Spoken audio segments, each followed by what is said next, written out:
Welcome to the Banker Lamp. Please enjoy the video. In this video, I will explain how to replace the battery in your Toyota Avalon key fob. First, identify your specific key fob model, as designs can vary slightly. You'll need a small flathead screwdriver and a fresh CR2032 coin cell battery. Make sure you're working in a clean, well-lit area to avoid losing any small components. This simple DIY task can save you a trip to the dealership. Now, let's get that key fob open. Look for a small notch, usually on the side where the physical key might slide out. Take your small flathead screwdriver and gently insert it into this notch.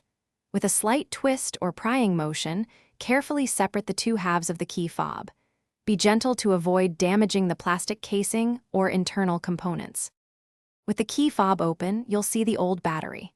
Pay close attention to its orientation, specifically which side is facing up, usually the positive side.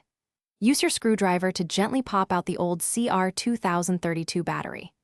Now, take your new CR2032 battery and insert it, ensuring the positive side, often marked with a plus sign, is facing upwards, just like the old one.